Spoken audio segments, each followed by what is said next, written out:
Good afternoon mga kabunggang DC. Mayroon tayong deliver na mga paninda. Ayan o. Ayan. Ayaw sana yung i-deliver. Kasi daw, mag-antay pa ng kasabay. Diyos ko.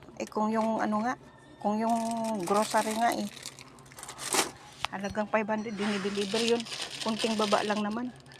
Halagang 1.8. Halagang 1.8 ayaw i-deliver. Ayan. Kukunin ko na sana, mayroon na daw kasabay. Natawa na lang ako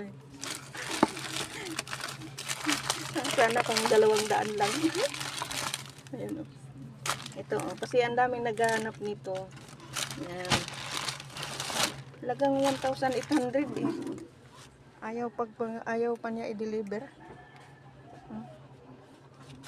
Pinasundo ko na doon sa nag-deliver ng mineral para lang ma-deliver ito. Ayan. Ayan mga kabunggang DC. Hindi ko maintindihan yung ibang wholesaler.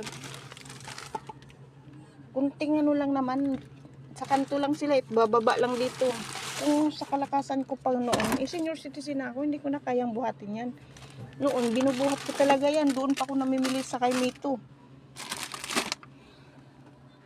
Hindi nga rin ako doon nag-order na sa kabila kasi wala silang mga ibang paninda. Ayan. Halagang 1.8. Kung yung grocery nga halagang 500 dinideliver. Ito kaya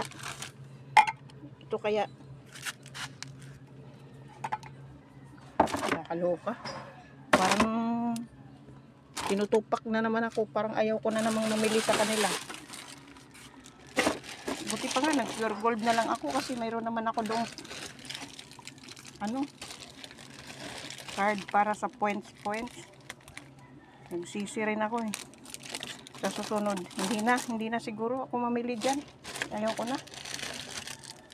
Magtiis na lang ako. Hahanap ako uli ng mabilhan ng mga ibang paninda na may mga debote. Kasi ang arte nila pag wala silang customer, maghahagilap sila. Yan. Di ba nila iniisip na malapit na dito yung Dali at saka pure gold? Yung grocery nga 500 lang dinideliver, malayo pa yun.